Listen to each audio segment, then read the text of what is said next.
Maserati Granturismo Folgore was unveiled only 2 months ago after a prolonged campaign of teasers and leaks.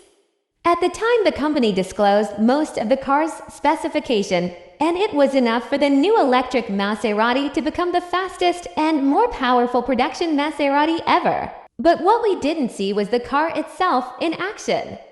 Sure, the car was driven in a few promotional videos, but it never went full ascent around a racetrack. There were still plenty of unanswered questions. What is the real power output? Does it have a frunk? Is it really all-wheel drive? Does it go? All these burning questions, and some more, are finally answered. Boys at Top Gear have been obviously paying attention to the alternate and decided to bend some arms and pull some favors and somehow managed to get the Maserati Granturismo Folgore out on track and drive it the way it was meant to be driven. Just as we suspected previously, the car's power output is hampered by the battery technology. Although, in all honesty, calling the 760 horsepower hampered is a bit of exaggeration. The car's 3 electric motors are rated at 300 kilowatts, and if the battery could deliver that much power to all 3, the Granturismo Folgore would run at a petrifying 900 kilowatts or just over 1,200 horsepower.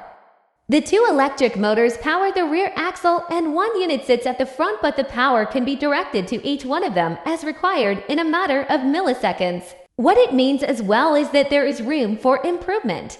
It means the next version of GT Folgore with a never better battery will deliver more power. That's the advantage of lighting a powertrain with parts of it ahead of the rest. Maserati only needs to develop or simply buy a more powerful battery technology to make the next generation GT frighteningly fast. As if the sub 3 seconds 8 to 100 kilometers per hour wasn't frightening enough. There are 3 driving modes, and the Casa mode comes with a drift mode. Is swiped. Tap, and you're instantly transformed into DK. Obviously, it's not as simple. You'd still need to know what you're doing, but having the car work as hard as you on keeping the tail hanging out the front wheels pull you out in case the rear steps out too far is simply amazing. There is no frunk, that's it. If you do buy the Granturismo Folgore, you'll have just the trunk for your stuff like every other Maserati GT owner.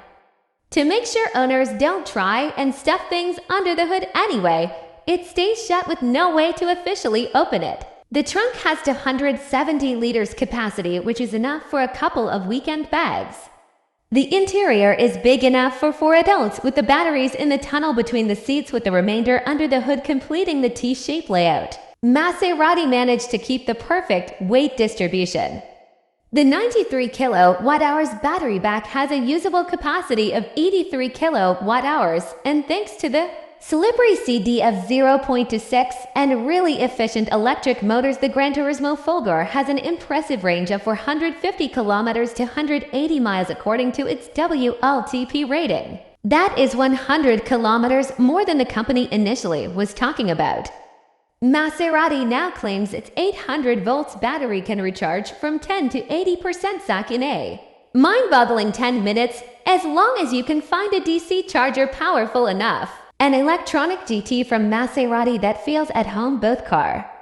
It's quite something, to be honest. Finally, the price. Maserati hasn't officially announced the prices yet, but the figures they are talking about are hovering around 220,000 euros as a starting point. What else can you get in that price bracket? There's always the Tesla S Plaid or the Lucid Air Sapphire, but both are bigger. For your cars, Porsche Taycan can be had as a wagon of some sorts, but for now Maserati has no competition. Thank you for watching, guys. Subscribe for more.